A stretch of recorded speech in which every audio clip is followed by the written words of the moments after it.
บายดีพี่น้องสวัสดีตอนค่ำๆไอ้ายสบายดีทุกที่ เอ้า เมื่อยได้มือแหละ เป็นยังไงนานแล้วอะไรมีแห้งอยุ บ่ เอา สิไปเมื่อยต่ออยู่ป่าเฮ็ดบ่ ไปให้หมื่นไปบอก ไป มัน เนาะ ปลาอยู่ไสเดี๋ยวมืออื่นแล้วหน้าเลยพี่น้องไปหาเลาะปลาบ่ได้ไปจักเถื่อพัดจะเกิดมา เมื่อบ่เคยไปอย่าไปซะ เอาเด็ดยังหน่อยๆเดี๋ยวเดินทางกลับมือกันก่อนพี่น้องไปหาอาบน้ำอาบใน อาริเอ้ย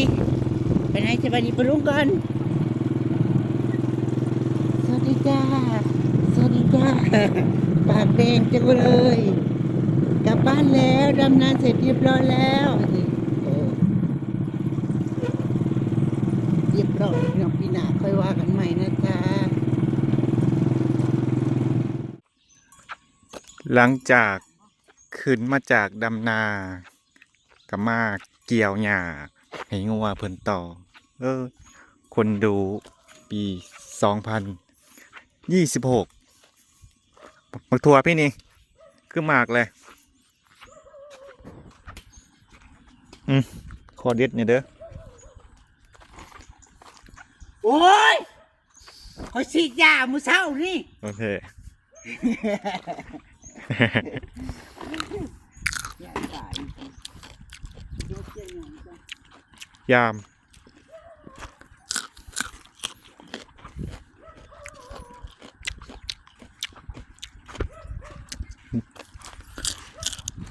เพิ่นสิมาเกี่ยวหญ้าให้งัวเพิ่นไปน้องให้ลูกสาวเพิ่นใบกาเจ้าได้ซะ แล้วก็ ใบกาเจ้าตัดทิมมาได้ซะจะปลาใส่ ต้องให้ง่วยอยู่พุ่นแหละ อ๋อ ต้องให้ง่วยอยู่ สู้ๆเพื่อลูกเพื่อเต้าเฮ็ดเพื่อลูกเพื่อเต้าเพื่อกระเจ้าสิเลี้ยงในอนาคตเฮาเฒ่าแก่ไปครับ ลูกบ่ ต้นมักตองเพิ่นมันปรุงยอดเลยเด้นะ ปิดแล้วเนาะ อันนี้มันนั่นเป็นหัวแล้วนี่นะในถั่วดินนี่ มันกำลังเริ่มทำมันเป็นดอก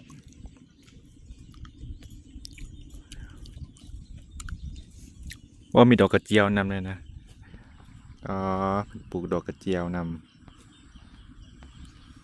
ำนี่ดอกกระเจียว ดอกกระเจียวบาน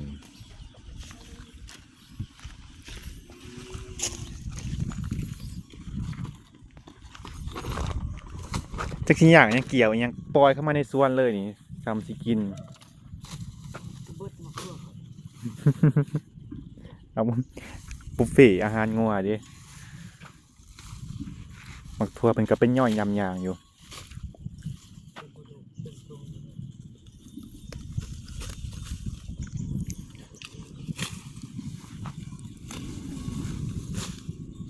มือเจ็ดพนหลาสิมาตีหรือว่าจังใด แม่ เอาไปสิซื้อเฮ็ดปวกมาแกง เอาล่ะคณะค อ๋อเอ้ยข้ามกับสิมาเอาสู้เอื้อยคนงาม ำที่จะซอยบ่ หามากก็ได้ข่อยสิเบิ่งก็ก่อนยากับบ่ดีมีมึงดูน่ะปลูกไว้กว่านี่สวนกับบ่กงกัวบ่ทันได้โป่งแหมลืมไปว่าพระกวาน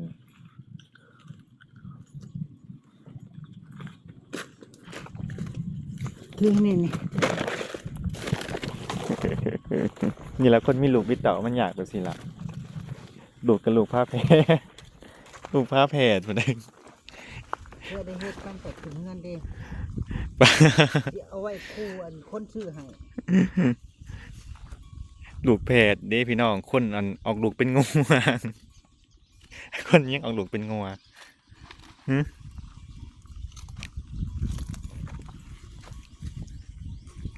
เผื่อเสียนเต็มสอบ แป๊บเดียว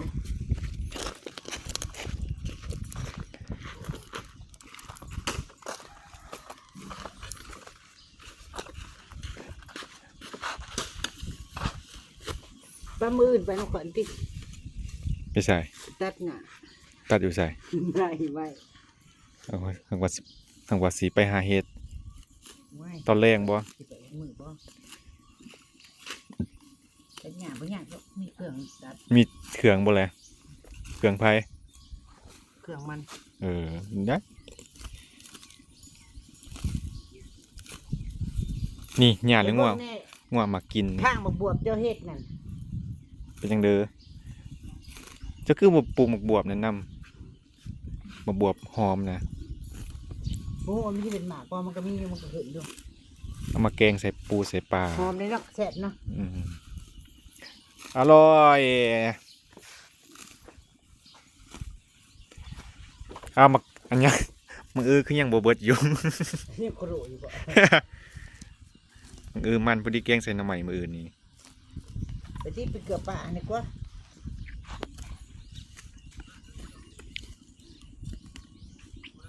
ปลาเป็นจงไว้ให้งัวได้เนาะคือสิอย่างแย่งเสาแย่งแรงอยู่อย่างอัน ว่าสิเกี่ยวมือได้ดีเลยแม่เจ้าเนี่ยสิเกี่ยวมือได้ดีว่า จะเอาขึ้นจักเทือละปลาในน้องนี่ ยังบ่ได้กินจักเทื่อ ปลาโทอีหยังไงปลาเบิ้ลมะเขือย่านกับหมกบวบเนี่ยหมกบวบเหลี่ยมตีฮะเบิ้ลมะเขือย่านกับหมกบวบบ่มันนี่ไว้มันเกศหรอบ่พี่น้องนี่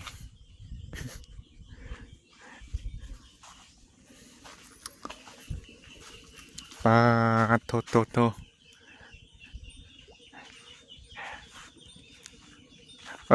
กระสร้างอันคิดไหมก็บอกคิดว่ามันสีงามได้พี่น้องตอนเฮาเห็ดนะเพิ่นเห็นแล้วเพิ่นงามไหม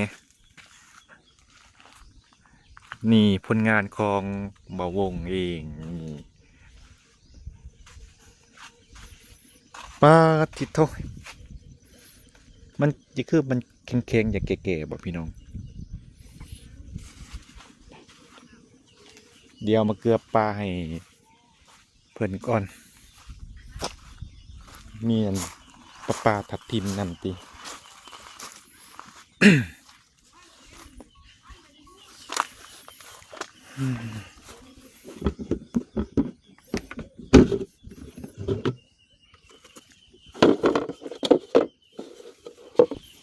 นี่น้ำเต็มเลยพี่น้องเพราะว่าฝนตกมาตลอดเด้บัดนี้บ่ต้องเปล่งใส่เต็มเลยน้ำนี่เลิกได้นี่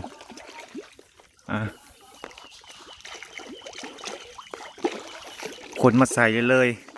คนมาปล่อยเลยหากเพื่อนคนขึ้นไปกินเดี๋ยวมีแฮสิมาหวานเอาเบิ้ง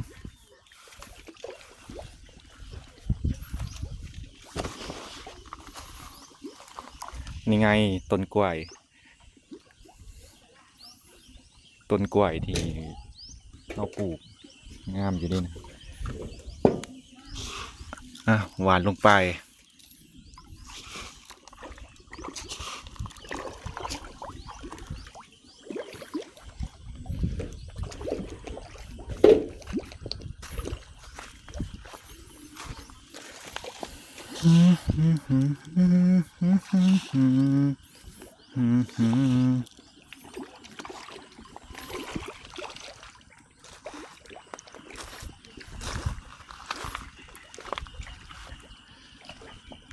เช้านี้มาวงกับมาฮอดประมาณ9 โมงพี่น้องเพราะว่าออกจากบ้านกับประมาณ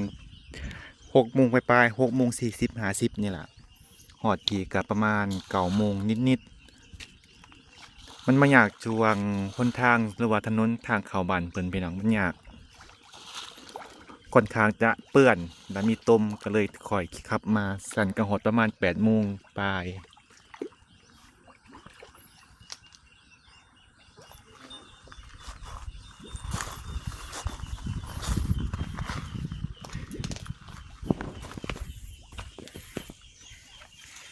ที่สุดบ่ทันได้อาบน้ำไหมเดี๋ยวเมื่อจะหน่อยสิไปหาอาบน้ำเปลี่ยนเครื่องเสื้อผ้าหน้าแพร่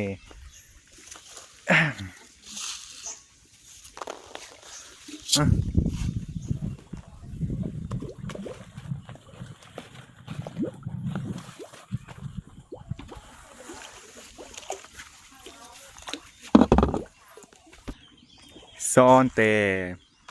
หมักบวบเหลี่ยมนี่อุ้ยสิได้บ่มีหมกมัวบวบหอมมันบ่ทันมากนี่คือบ่อันเกี่ยวเอาผักบ่งเจ้านี่โอ้ยดอกกระเจียวกะบานเบิดแล้วนี่คือบ่กิน เจ้าอยากดอกเจียวของสลอยหลาย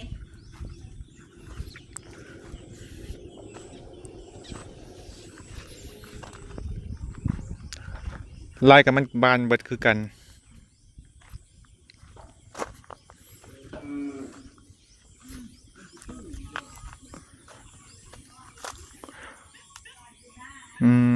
ดอกกระเจียวมันบานนะพี่น้อง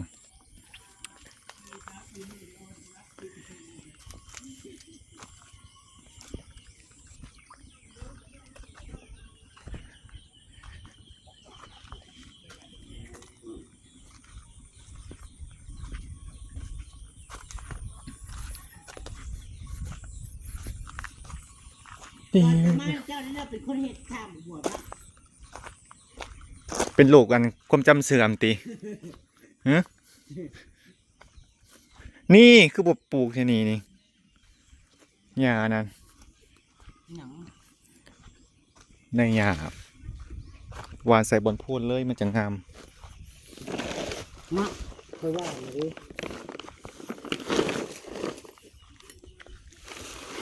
เอาไปโหลดกินเองบนนี้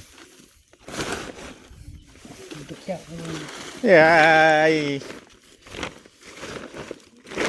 จักซ้อมจังสีอิ่มนี่2ผู้ไปหาตัดอันแถวอันคันแทนา มันงามก็เธอก็น่าแบบนี้ ได้ไปหาตัดเอาเขาเคี้ยวเขาเจ้าเอาก็เจ้าตัดอันหยอดมันออกเด้เพื่อให้มันแตกกอแต่บางคนก็บ่ได้ตัดบางคนก็ตัด ค่อยๆคุยเลยจังสั่งยังได้กันคุยก็ว่าไป ลงทุนขนาดเด้อเจ้าซนเข้ามันแหละ บอก คือบ่ซน รู้สึกเยอะ โยมันจะมาสร้างว่าแต่มาถามข่อย จะเป็นผู้ชายเนาะ ก็เข้างัวเด้บ่จักเถื่อเนาะมังพันนี้บ่ได้กินตลอด จะกินตลอดไหมเอาเมื่อกันพอดีเกือบ2 ถิดยอมใส่แกงหน่อใหม่เด้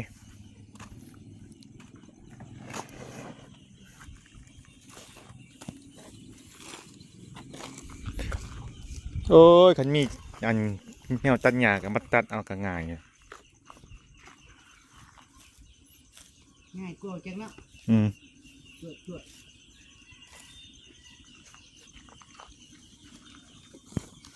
แม่ตัดหญ้าเรื่องมันบริเขาบริพ้นมีมันเด้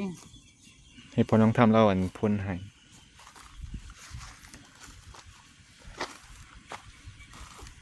ว่าปวดเปียด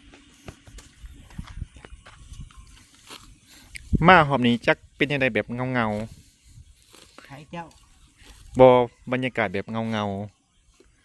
พอถึงบรรยากาศบ่ อืม เงาแบบเจ้าหัวคอยเลย คอยนี่ล่ะ รู้สึกบ่ค่อยตื่นเต้นเลยว่ะ อืม ทำไมเหตุผลมันต้องมีเหตุและผล บ่มี แค่ความรู้สึกว่ามันค่อนข้าง บ่คือเก่าเนาะหรือมันเป็นยามเบียงยามงานบ่ ฮักก็เลิกเรียกมาบ่แล้วไม่มีอะไรตื่นเต้น ตัวเข้ามาดูบ่อาจสิมีส่วนพี่น้อง มีย่าตื่นเต้น อืมมากับฮอดทิศซะบ่ประมาณทิศปลายพี่น้อง มาล่าสุดกับส่วนนั้นมันยืนยันตัวตนนั่นแหละประมาณทิศปลาย ตอนนี้ก็ทำเองได้แล้วใช่ไหม ได้นั่นล่ะประสบการณ์สอนให้เฮาเป็นคนเก่ง แต่เฮาบ่ผิดพลาดเฮาก็บ่ฮู้แม่นบ่ล่ะ เมน ตอนนี้กำลังกรอกภาษีมันกำลังตรวจสอบว่าสิผ่านหรือบ่ผ่านเพราะว่าตัวก่อนนั้นมันผ่านแต่ว่ามันสื่อบ่ตรงกันได้บัดนี้ เจ้ายังว่าผิดพลาดแค่เริ่มต้นคอยแห้งสิผิดพลาดตอน เงินเข่าที่มันบ่ได้เงิน มันไปเขาของไผ เพราะ ซะ จะไข่จากห้องพุ่นแล้วเฮ็ดมา4 เดือนเพิ่นบ่ได้เงินคือหมู่ใครบ่อยากให้เห็นอยู่กับงอดยอดเงินน่ะเห็นแต่บ่ได้เงินกอกธนาคารปิด GDP กอก GDP อ๋อขี่ใส่ของเราอืม มันตะกอกการค้าจังได๋ อ๋อใส่กันค่า สิคืนมาให้ว่าถ้ามันคืนมาให้มันก็บ่ได้ ตะกี้มันอยากจะเปอร์เซ็นต์สภาษีแต่ก่อนเริ่มต้นของเจ้านะ 30 เอาแต่3 4 5 6 7 8 ปีหลังหาได้ 2-3 ปีหลังทุกปีนี่แหละขอยให้กอกภาษีไทยฝั่งใดนี่ อืม ให้บ่สุกกอกให้ปกติก็เสียบ30 ป้าสมมุติใน10,000ก็เสียไปเลย 3,000ก็สิได้เนาะเงินตั้ง 3,000 เขาบอกของเราเอาแต่ตัวแล้วเขาไปนำภาษีเขาบรินำยูทูบเขาบริษัทเสีย แม่นซ้ำบ่ได้อันเสียภาษีเลยเนี่ยนะ พวกติ๊กต็อกพวกหยังพวกเพจก็สั่นก็เฮ็ดได้เบิดแหละมันบ่ได้ ภาษีแพงอยู่แล้ว ที่ก็ร่วมกันเฮ็ดเพจกับคณะสีมือเดียวบ่ได้ตามพวด มันคือชาวเฮ็ด แต่มันก็บ่เฮ็ดมันบ่ได้หยัง เอา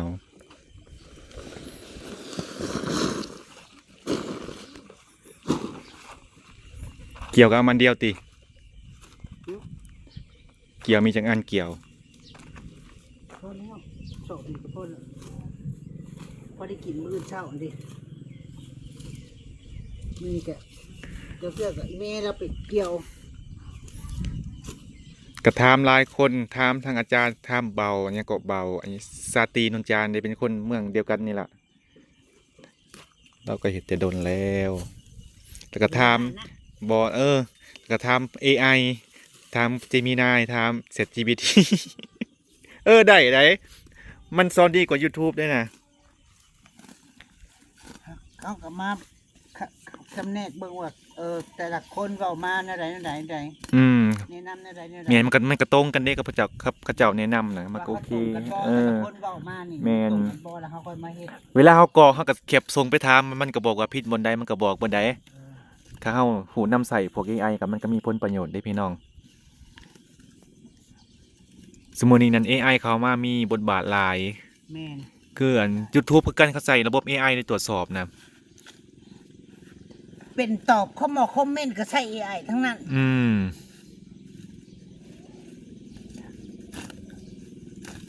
ระบบธนาคารกับ AI หมดเลยบ่คือแต่ก่อนนี่ แต่ก่อนใส่คน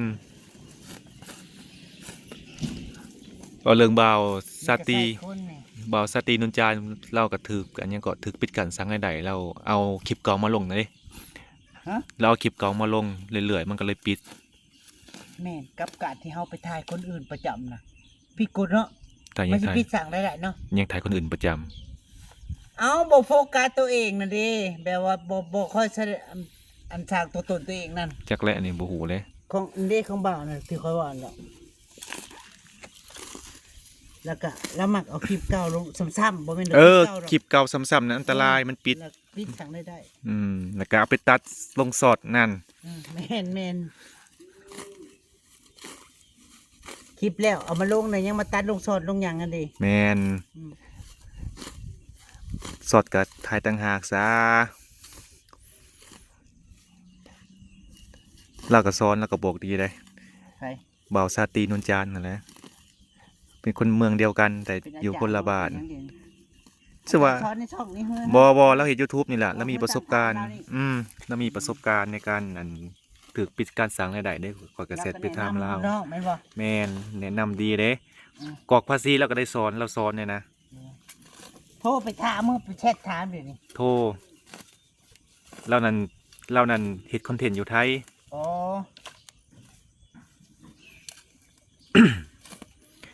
เราบ่ได้ประจำอยู่บ้านดอก แต่ก่อนค่อยก็เบิ่งซองเราประมาณ 2-3 คลิปนี่แหละ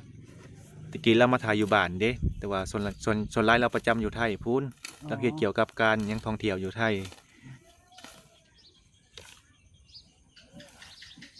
เราก็ว่ามีหยังก็เสร็จมาได้ ยินดีซอยเต็มที่แล้วว่าคันเจ้ายืนยันตัวตนบ่ผ่านก็เดี๋ยวข่อยสิซอยเอง คนที่ซอยเฮาน่ะถือว่าดีเลย แม่น ซอย ดี แนะนำหรือว่าซอยกรอกนี่ฮู้หาหารายได้ให้เฮานะช่วยแล้วก็เปิดเส้นทางหารายได้ให้เฮานะ ข่อยเชื่อบ่ข่อยสวงมันปิดกันซังนั่นแหละข่อยหาอาจารย์มาเฮ็ดให้อะนะจนสิจ้างเอา5,000ก็บ่มีหาผู้ใดก็เจ้าก็บ่รับแล้วก็ยากเลยปาไปก่อน ก็เลยเสร็จไปหาลาวแล้วก็แนะนำว่าให้ลองเสร็จไปหาอันเจ้าหน้าที่ YouTube อืม ลองถามเบิ่งข้อยก็เลยเสร็จไปถาม ก็เลยเขาเจ้าก็เปิดให้ลงทะเบียนลงอันยืนยันตัวตนใหม่มือซื่นนี่ตอนเช้ามือซื่นนี่เขาก็เฮ็ดผู้เดียวข่อยก็ลุ้นแท้ลุ้นว่าจนบ่ได้กินของเขาวเช้าแหมแล้วเขาก็เพิ่นรับไปประมาณ30 นาทีตื่นมาก็เห็นอีเมลมันแจ้งเตือนว่าผ่านแล้วโอ้ยดีใจไงเนาะสังเกตรถข่อยสิหน้าง้อยๆสวงกันนำหน้านั่นบ่แม่นว่าเมื่อยนำหน้าได้พี่น้อง มันบ่มีกระจิตกระใจสิเฮ็ดหยังแหม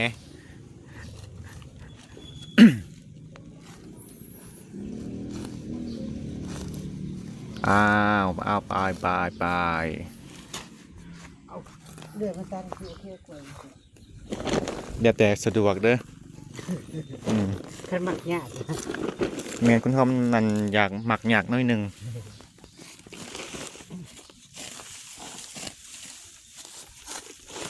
เหมือนสิไปหาสิใส่เห็ดนะ เป็นเขาบ่เอื้อบ่คือไปทางเฮา โอ้ไปกับเขาบ่เอื้อก็ไปแต่สาวแต่เที่ยวมันสิไปบ้านเขาหรือว่าสิไปนำเขาบ่เดี๋ยวสิหาเขาซ้ํอยากจะกูสิพาไปเด้เขาเจ้าคือมารแท้ เขาฮู้จักแม่นออก โอ้เขาค้าประจำเนาะค้าประจำป่าประจำมันบอยมันเงินออกเอ้ยแลกันเลยมื้อนี้คือกัน ตอนแรกว่าสิเรียนกำลังเรียกก่อนจริง เห็นหน้าลากันมีลายคนดำมันก็มวนมันก็เป็นตาดำกัน2-3คนนี่มันเลี้ยวหนาเลี้ยวหลังเด้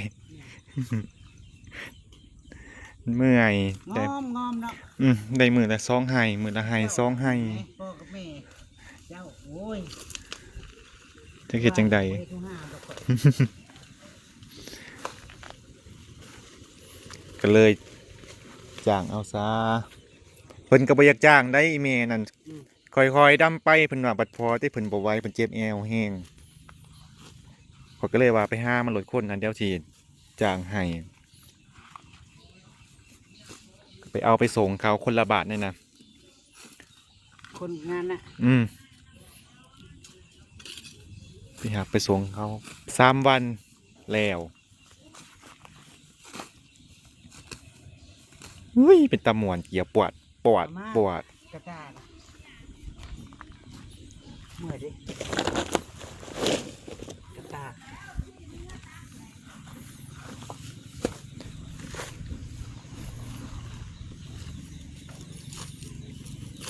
มันมากจริงท่านเอาเครื่องตัดมากก็ยังมันบ่ดี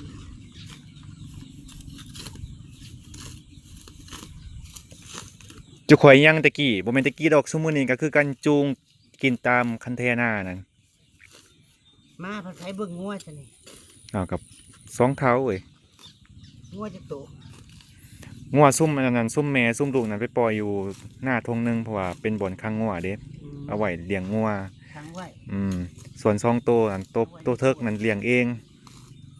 จูงเอาบัดนี้เลี้ยวเข้าเลี้ยวน้ำก็จูงเอาเลี้ยวดำหน้าน่ะจูงตามคันเทนาขี้ขานจูงหาเกี่ยวหญ้าแบบเจ้านี่แหละบ่ว่าผู้ใดพี่น้องก็คือกันนี่ล่ะเลี้ยงงัวเพื่อสิได้อันใหญ่มา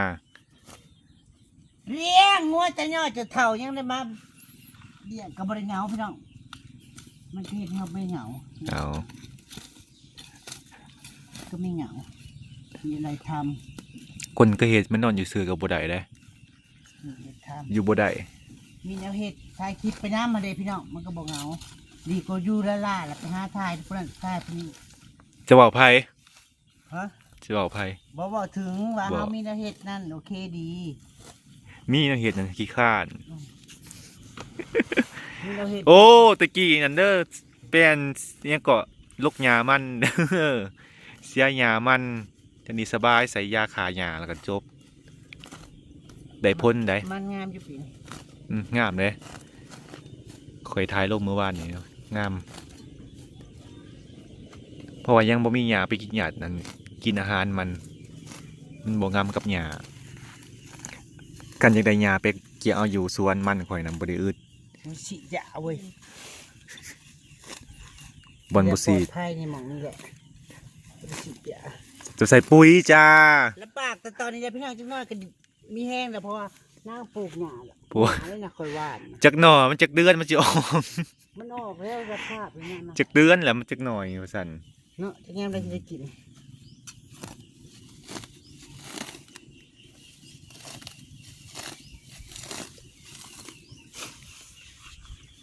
เบิดดอกนี่ก็พอแล้วพี่น้องเมื่อยเลย เปิดมะเขือยาวแล้วก็ปลูกมักบวบยาวบัดนี้ แฮงใหญ่กว่าเก่า แป๊บหลายเฮ้ย แฮงใหญ่กว่าเก่าพี่น้องวันนี้แฮงซ้ำสากกระเบือคักมักแต่ของใหญ่ๆยาวๆอำมาลานี่ ก็ ปา จะไปเฮ็ดกินพี่น้อง เถอะ ตุเต้นตุน ปลูกประดับเนาะ ประดับบารมี ก็บ่เคยกินนั่นล่ะ ให้นางพระเมื่อเฮ็ดกินว่าน่ะกูบ่เคยกินเพิ่น จะเค็ดได้กินเพิ่นว่า เนาะบ่เคยเฮ็ดจักสิจึงได้กิน ไปพัดบ่พัดใส่หมู อยู่ตามตลาดก็บ่ค่อยเห็นนะเนาะ บ่ค่อยเขาเจะบ่ค่อยปลูกแถวบ้านเฮาพัดใส่ไข่คันมักบวบอันธรรมดานั่นกินอยู่พี่น้องเคยกินอยู่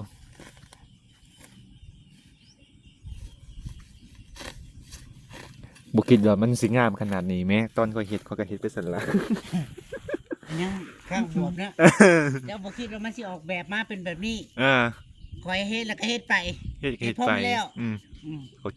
คิดพาบ่ออก บาน เด้ นี้พ้นออกมาแล้วโอ้ยงามนะบ่มันบ่ จืออยู่ได้พี่น้องกันตอนอันคันไดล่มนั่นตอนมันลมแห้งๆนะงาม พอจื้อแล้วบัดนี้ ตอนเขาตั้งกล้องว่าลมมาแห้งๆหน่อยดิ แล่นหนี้กันนั่นตอนนี้เฮ็ดข้าวบวบๆมาบัดนี้เอาความ เอา ปลี่ยนแปลง สมุดปลูกหมากยังเกาะ